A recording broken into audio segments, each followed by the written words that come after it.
Hello प्यारे बच्चों, मैं आपका स्वागत करता हूं आपके चहते यूट्यूब चैनल स्टडी विद गुरुजी में। मैं आज आपके सामने लेकर आया हूं साइंस का बेहतरीन टॉपिक, जो आपका पहला पार्ट है रासायनिक अपक्रिया और रासायनिक समीकरण। उसके तहत मैं आया हूं। तो आपको प्यारे बच्चों क्या समझना है रासायनिक अपक्रियाओं को, हम उस कॉन्सेप्ट के साथ आपको समझाएंगे। बस आपको थोड़ा समय देना होगा, आपको धैर्यपूर्वक थोड़ा देखना होगा। जब तक आप देखेंगे नहीं, समझेंगे नहीं, तब तक आप कैसे समझ पाएंगे। हम आपको बेसिक तरीके से समझाएंगे, जो एनसीईआरटी बेस्ड है। किस तरह आपको समझना है कि एनसीईआरटी में किस तरह कोर्स दिया गया है रासायनिक अपक्रियाओं का, उनको हम बेसिक तरीके से समझाएंगे। और आपको याद नहीं करना, किसी कॉन्सेप्ट को याद नहीं करना, बस समझना है। और समझते ही समझते सारे कॉन्सेप्ट को आप समझ जाएंगे। तो प्यारे बच्चों, पहला ही टॉपिक आपके सामने रासायनिक अपक्रिया है। अब रासायनिक अपक्रिया क्या होता है, इनको आपको समझना होगा। सबसे पहले रासायनिक अपक्रिया क्या होता है ये जानना बहुत ज़रूरी है, क्योंकि जब हम रासायनिक अपक्रिया को समझेंगे, रासायनिक अपक्रिया को समझने के लिए हमें पहले रासायनिक परिवर्तन समझने होंगे। अब रासायनिक परिवर्तन प्यारे बच्चों क्या होता है?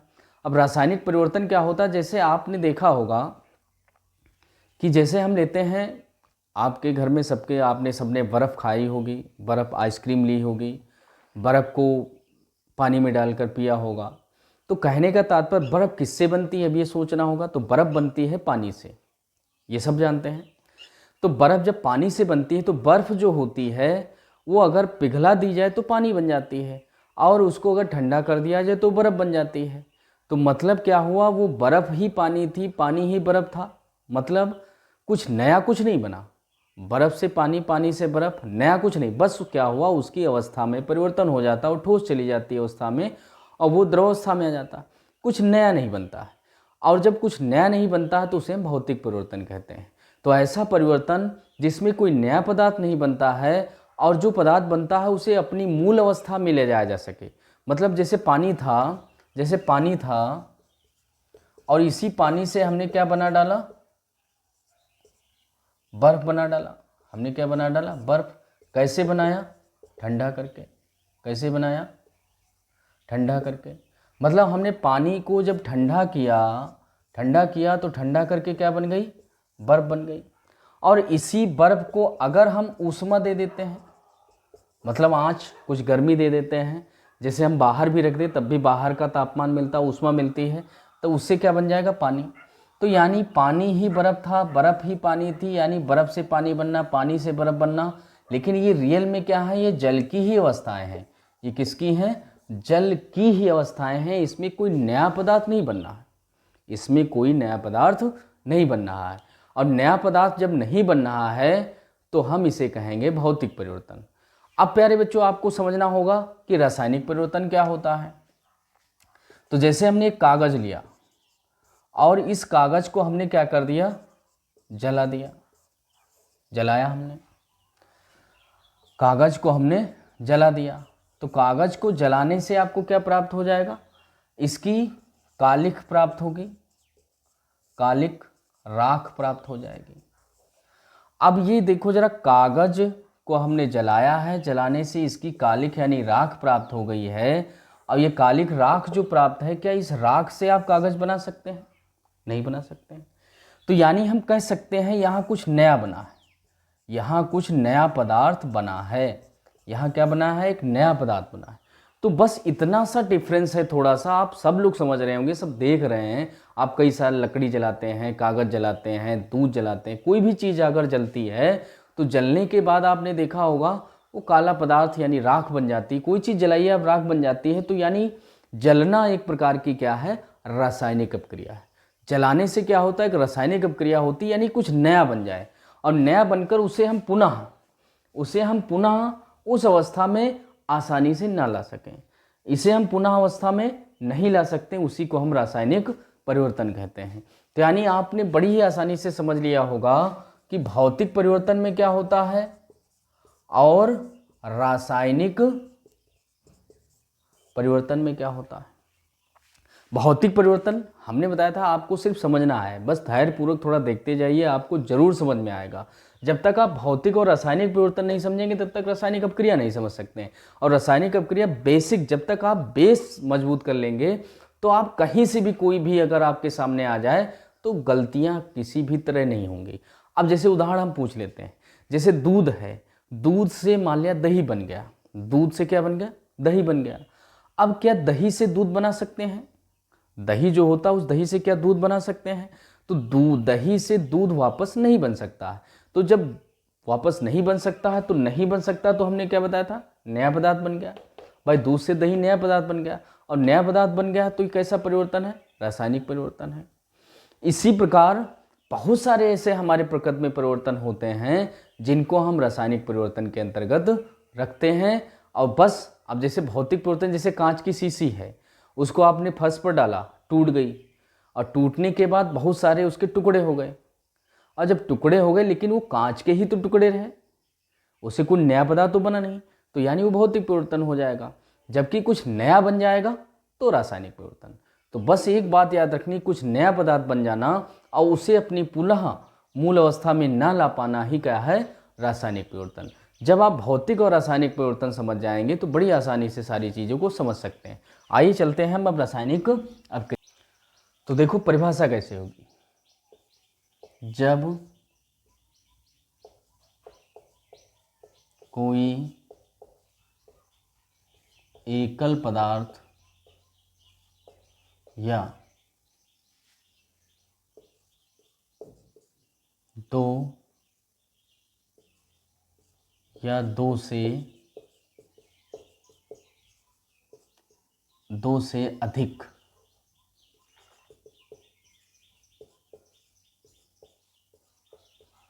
पदार्थ क्रिया करके नवीन गुण धर्म के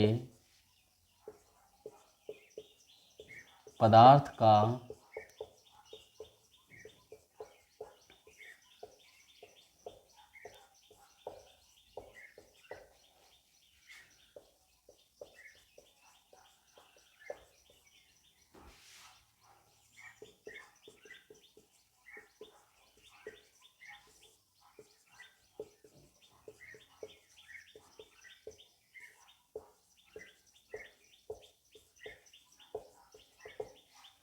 तो प्यारे बच्चों, आप देख रहे हैं कि कोई भी एक पदार्थ हो, दो पदार्थ हो या दो से अधिक पदार्थ हो, और जब वो आपस में क्रिया करेंगे, क्रिया करके कोई नया गुण वाला पदार्थ बना देंगे, तो उसी को हम कहते हैं रासायनिक अपक्रिया। तो बस रासायनिक परिवर्तन जो हो रहा है उसमें क्या हो रही, रियल में उसी में रासायनिक अपक्रिया हो रही। तो परिभाषा हमने बताया था, आपको याद नहीं करनी, बस आप कॉन्सेप्ट मन में बनाकर रखिए और परिभाषा स्वयं बनाइए। कैसे बनाया, जब कोई एकल पदार्थ या दो से अधिक पदार्थ क्रिया करके नवीन गुणधर्म के पदार्थ का निर्माण करते हैं तो इसे रासायनिक अपक्रिया कहते हैं। तो ये हो गई रासायनिक अपक्रिया।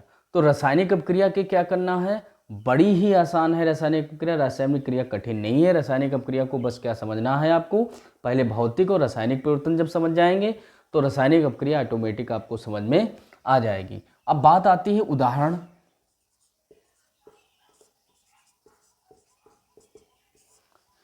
क्योंकि बिना उदाहरण के हम किसी भी कार्य को सीख नहीं सकते। जब तक हम उदाहरण नहीं देंगे तब तक आप समझ नहीं पाएंगे।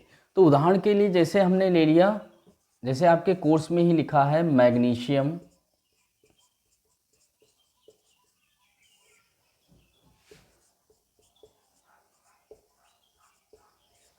मैग्नीशियम का हमने टुकड़ा ले लिया प्लस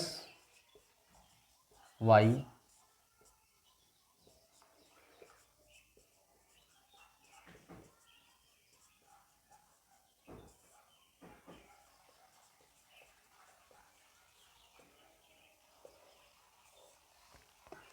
तो उदाहरण में देखिए हमने क्या किया, मैग्नीशियम का एक टुकड़ा लिया, मैग्नीशियम का टुकड़ा या मैग्नीशियम का रिबन भी कहते हैं। तो मैग्नीशियम का एक टुकड़ा लिया, उसको हमने वायु के साथ हमने क्या किया, इसको जलाया। भाई इसको हम क्या करेंगे, जलाएंगे।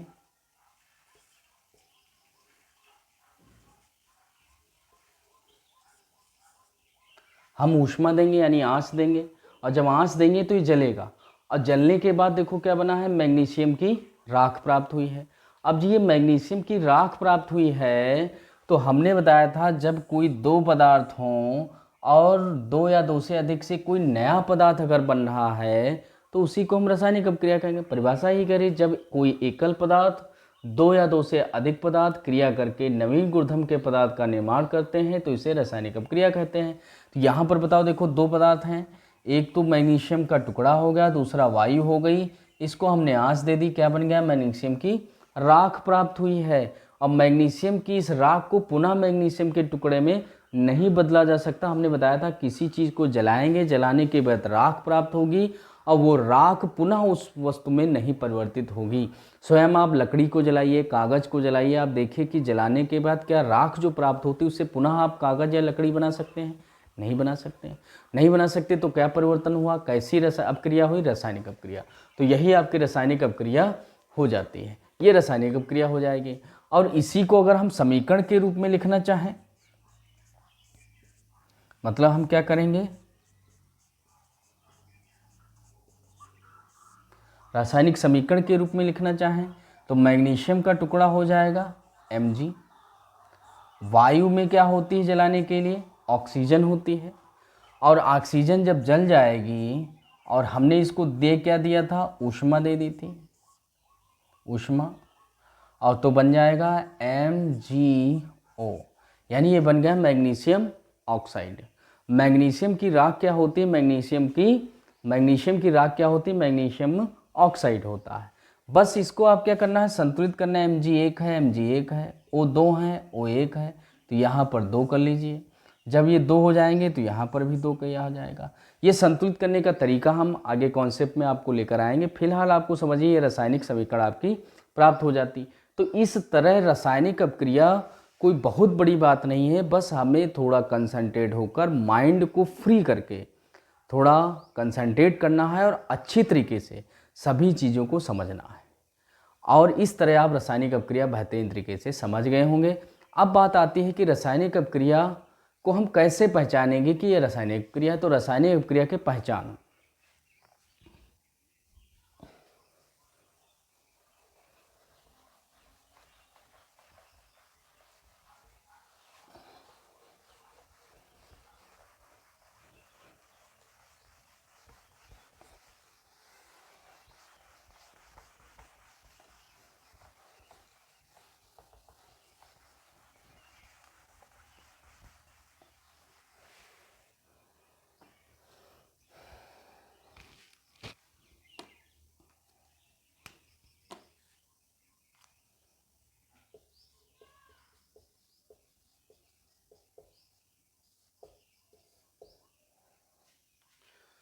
तो रासायनिक अपक्रिया की पहचान हम कैसे करेंगे? तो रासायनिक अपक्रियाओं को पहचानने के बहुत सारे तरीके हैं। तो देखो क्या तरीका, नंबर 1,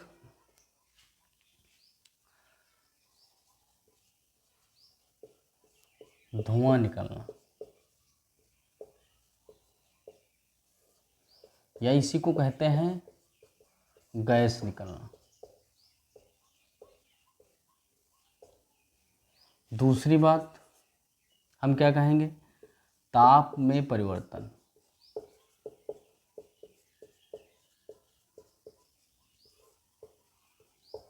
ताप में परिवर्तन होना। फिर हम क्या कहेंगे? अवस्था में परिवर्तन।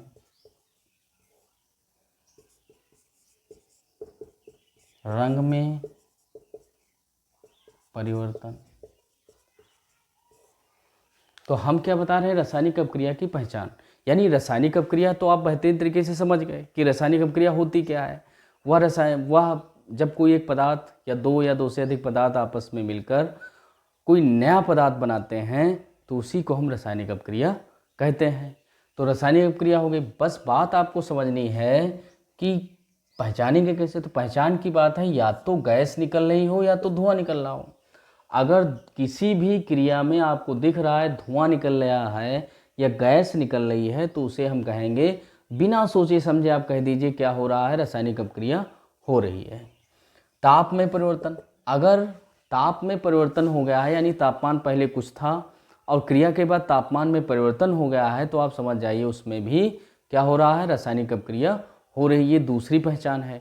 तीसरी पहचान है अवस्था में परिवर्तन, यानी अवस्था में यदि परिवर्तन हो जाता है, द्रव से गैस, गैस से ठोस, ठोस से द्रव, तब भी आप कह सकते हैं कि उसमें रासायनिक परिवर्तन यानी रासायनिक अपक्रिया हो रही है। रंग में परिवर्तन, कभी कभी क्या होता है, रंग में परिवर्तन हो जाता है। जैसे आप दूध जैसे व्हाइट होता है और उसको गर्म करते जाइए, गर्म करते जाइए, जब नीचे जल जाता है, जलने के बाद देखो काला काला हो जाता है। काला होने का तात्पर्य क्या हुआ, व्हाइट से काला हो गया, व्हाइट से ब्लैक हो गया, तो रंग में परिवर्तन हो गया। तो रंग में परिवर्तन होना ही क्या है, रासायनिक परिवर्तन। तो इस प्रकार देखा जाए रंग में परिवर्तन होना, तो ये पहचान हो जाती है, धुआं निकलना, तापमान में परिवर्तन, अवस्था में परिवर्तन, रंग में परिवर्तन। ये 4 पहचान है जिसके द्वारा हम कह सकते हैं कि किसी भी रासायनिक अपक्रिया को होने के लिए इन 4 चीज़ों की अगर उपस्थित हो रही है, किसी भी एक की उपस्थित हो रही है, तो हम कह सकते हैं उसमें रासायनिक परिवर्तन या रासायनिक अपक्रिया हो रही है। तो ये हो जाते हैं रासायनिक अपक्रिया के पहचान। और जब रासायनिक अपक्रिया की पहचान हो जाती है, तो अब बात आती है कि रासायनिक जो समीकरण है वो क्या है। तो उन रासायनिक समीकरणों को भी हम आसानी समझते हैं। बस आप समझते जाइए कॉन्सेप्ट को, बस समझते रहिए, समझते ही समझते आपके माइंड में सेट हो जाएगा, आपको लगेगा नहीं। क्यों नहीं लगेगा, जैसे आप जानते होंगे, आपने बहुत सारे मूवी भी वगैरह देखते होंगे, तो मूवी में आपने बागी फिल्म देखी होगी। बागी फिल्म जो है उसमें टाइगर श्रॉफ की आपका फेवरेट हीरो रहा होगा। तो टाइगर श्रॉफ की जो बागी पहली फिल्म आई है, उसमें आपने देखा होगा वो अपने पिताजी के कहने पर गुरुजी के वहाँ जाता है, और जब वहाँ जाता है तो उसको सिखाया जाता है कि भैया सीखो।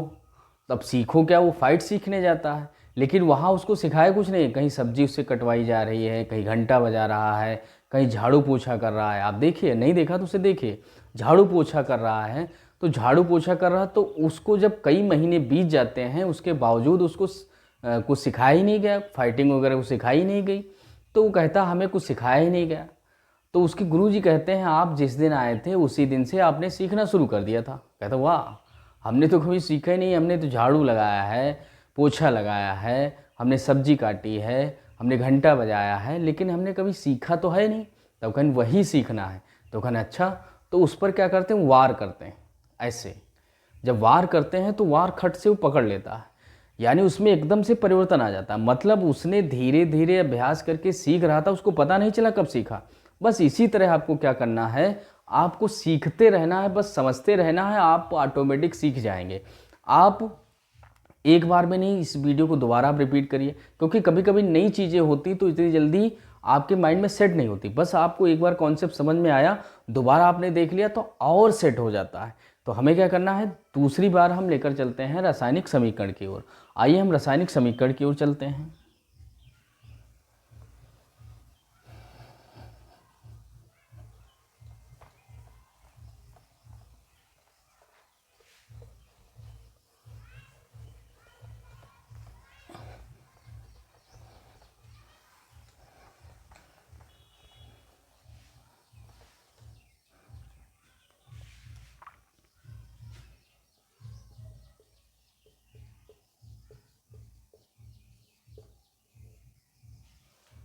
रासायनिक समीकरण, इसे हम कहते हैं केमिकल।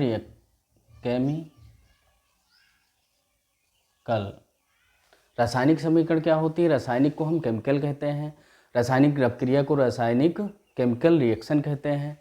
जो ये आपका रासायनिक समीकरण है, तो समीकरण में क्या होगा, हमें क्या करना होगा, तो रासायनिक समीकरण को क्या करना होगा, जो आपने अभी रासायनिक अपक्रिया समझी थी, उस रासायनिक अपक्रिया को क्या करना होगा, उसे उसके संकेतों में निरूपित करना है। तो देखो कैसे करेंगे।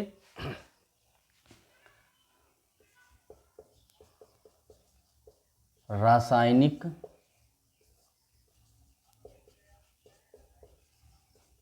अभिक्रिया में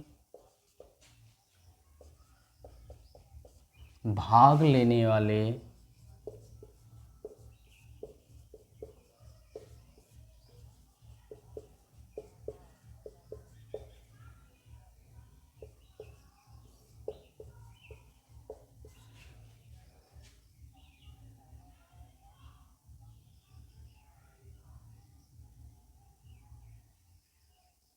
रासायनिक अभिक्रिया में भाग लेने वाले अभिकार को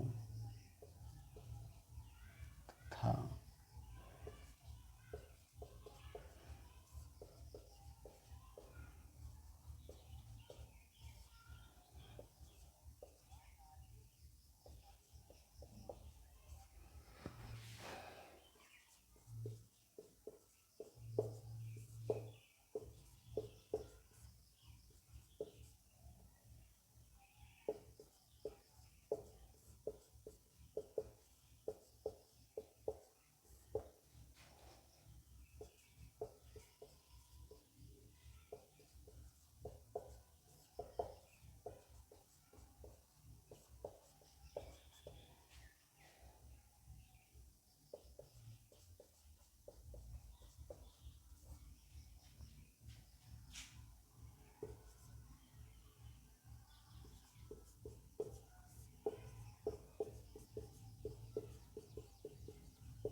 तो प्यारे बच्चों, आपको समझना है यहाँ पर कि रासायनिक समीकरण क्या होती है।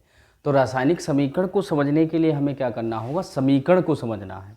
तो रासायनिक समीकरण क्या होती है, जो रासायनिक अभिक्रिया हुई थी उसमें जो पदार्थ भाग ले रहे थे उनको हम अभिकारक कहते हैं, जो नए पदार्थ बने हैं उन्हें हम उत्पाद कहते हैं। और जो रासायनिक अभिक्रिया में भाग ले रहे हैं, जो बने हैं उत्पाद, उनको हम क्या करेंगे, उनको संकेतों के रूप में, जो उनके संकेत बनाए गए हैं उन संकेतों के रूप में हम निरूपित कर दें, उसको लिख दें, उसी को हम रासायनिक समीकरण कहते हैं। तो देखो हमने परिभाषा कैसे बनाई है, रासायनिक अभिक्रिया में भाग लेने वाले अभिकारकों तथा नवीन गुणधर्म के प्राप्त उत्पादों को उनके संकेतों या प्रतीकों के रूप में निरूपित करने को रासायनिक समीकरण कहते हैं। यानी जो रासायनिक अभिक्रिया, देखो अभी हमने बताया था क्या कि मैग्नीशियम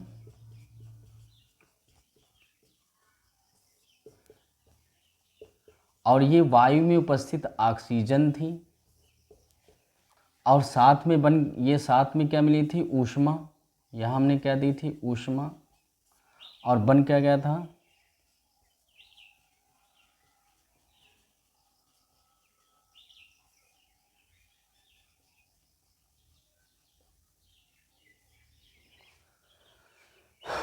यहाँ पर आपको देखो मैग्नीशियम प्राप्त है। मैग्नीशियम ऑक्सीजन से क्रिया करता है, कैसे, ऊष्मा देते हैं, और बन गया था मैग्नीशियम ऑक्साइड।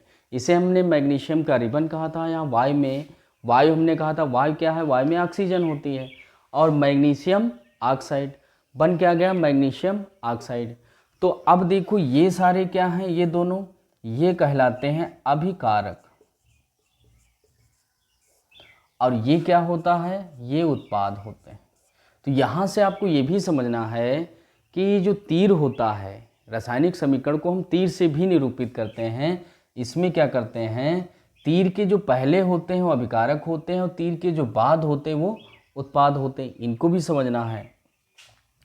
तो अभिकारक और उत्पाद, इनको हम क्या करेंगे, इनको प्रतीकों के यानी उनके संकेतों के रूप में लिखेंगे। तो देखो कैसे लिखेंगे, मैग्नीशियम को हम लिखते हैं, संकेत क्या होता है, Mg होता है, जबकि ऑक्सीजन का क्या होता है, संकेत O होता है, लेकिन अड़सूत लिखेंगे तो O2 होता है। और इसी प्रकार ये तीर बना देंगे हम, और इसमें हम ऊष्मा देंगे तो ऊष्मा लिख देंगे, और ये बना है मैग्नीशियम ऑक्साइड तो MgO। ये आपकी क्या हो गई, रासायनिक समीकरण, ये हो गई रासायनिक समीकरण। तो यहाँ पर देखो Mg+O2 अब बन जाएगा MgO, ये रासायनिक समीकरण हो जाती। संतुलित करने के लिए इसमें 2Mg और यहाँ पर भी 2Mg, ठीक है।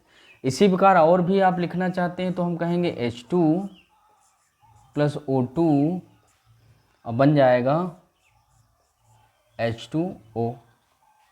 तो यहाँ पर 2 और यहाँ पर 2, ये सभी क्या हैं, रासायनिक समीकरण है।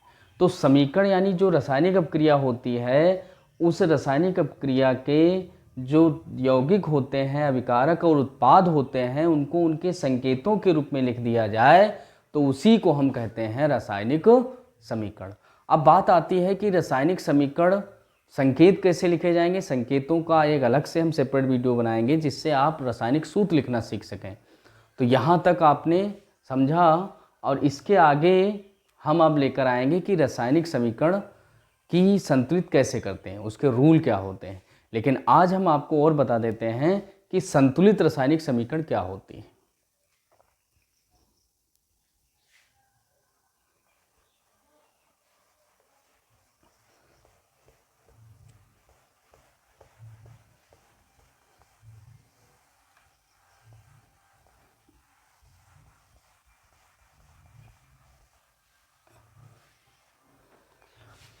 अगर किसी कॉन्सेप्ट को आप समझ लेते हैं तो समझने के बाद क्या होता है कि कुछ कॉन्सेप्ट को समझकर हम किसी भी परिभाषा को स्वयं बना सकते हैं। जैसे अब कहा जाए तुमसे उत्पाद क्या होते हैं, तो रासायनिक अभिक्रिया में अभिक्रिया के बाद जो नए गुणधर्म वाले पदार्थ बनते हैं उन्हीं को हम उत्पाद कहते हैं। भाई अभी रासायनिक अभिक्रिया में हमने बताया था कि जो पदार्थ बनते हैं उन्हीं को हम उत्पाद कहते हैं। अच्छा, दूसरी बात, अभिकारक किसे कहते हैं, तो जो रासायनिक अपक्रिया में भाग लेते हैं, यानी उस रासायनिक अपक्रिया को संपन्न करने के लिए जो उत्तरदायी हैं, जो कारक हैं, जिनके कारण वो हो रही है रासायनिक क्रिया, उन्हीं को हम कहते हैं अभिकारक। ये परिभाषा हो गई। या अगर अलग तरीके से आप अगर समझ गए तो आप ये भी कह सकते हैं कि जो तीर होता है, जैसे ये तीर है, तीर के जो पहले होता है वो अभिकारक होता है, और तीर के जो बाद होता है वो क्या होता है, उत्पाद होता है। यानी हम कह देंगे कि जो रासायनिक अपक्रिया होती है उसके तीर के पहले जो होते हैं पदार्थ उनको अभिकारक कहते हैं, और तीर के जो बाद होते हैं उन्हें हम उत्पाद कहते हैं। ये भी परिभाषा हो गई। तो परिभाषा बनाने के लिए हमें कुछ नया नहीं करना है, बस आप जब कॉन्सेप्ट समझ जाते तो परिभाषा स्वयं बन जाती है। परिभाषा बनने के लिए कुछ नया हमें नहीं करना होता, परिभाषा स्वयं बना सकेंगे आप, बस आपको धैर्यपूर्वक देखना है, समझना है, पढ़ना है। अब हम लेकर चलते हैं आपको संतुलित रासायनिक समीकरण।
तो यहां से प्यारे बच्चों क्या समझना है, संतुलित रासायनिक समीकरण। संतुलित क्या क्या मतलब होता है, जब किसी अपक्रिया के अभिकारकों तथा उत्पादों के परमाणुओं की संख्या समान हो।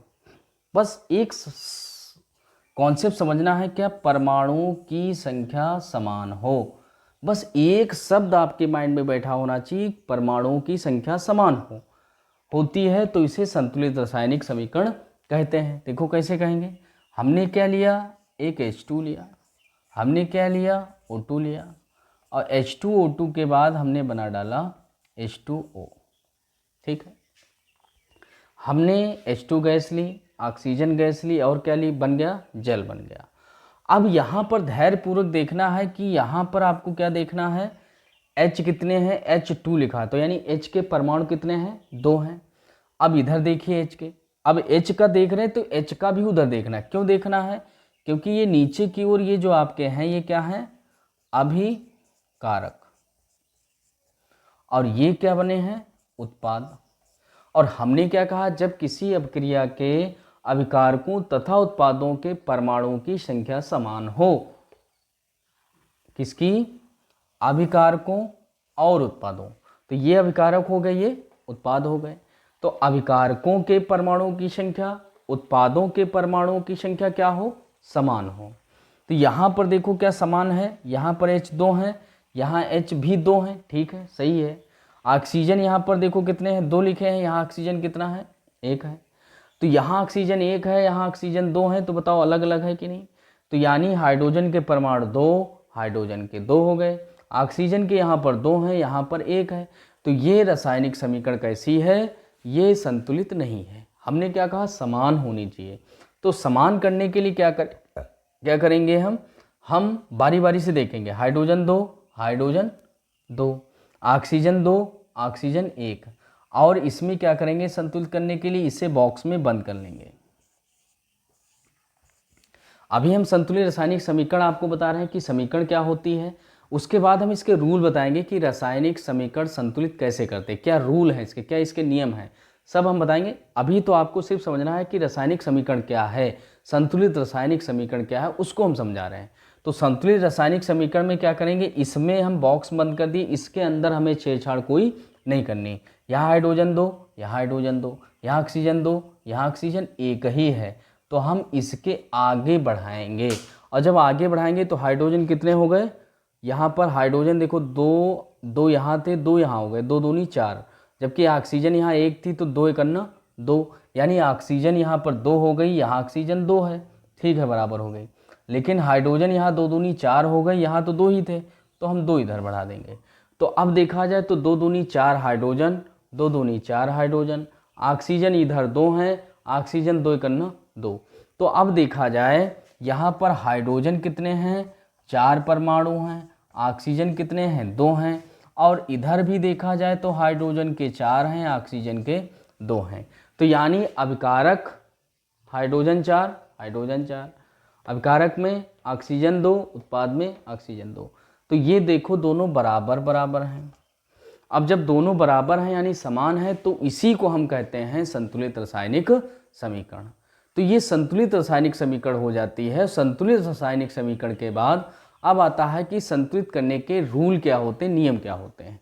तो इसका हम अलग सेपरेट वीडियो बनाएंगे। तो यहाँ तक आपने विजिट किया है उसके लिए बहुत बहुत धन्यवाद। और हमारे चैनल पर अगर पहली बार आए हैं तो इसे सब्सक्राइब जरूर कर लेना, लाइक करना, हमारे वीडियो को शेयर करना, और कमेंट के माध्यम से पॉजिटिव ऊर्जा के रूप में हमें एक कमेंट जरूर प्राप्त कर लेना, ताकि आपको आपका, और इसी के साथ साथ हम और सारे वीडियो आपके सामने लेकर आएंगे। धन्यवाद।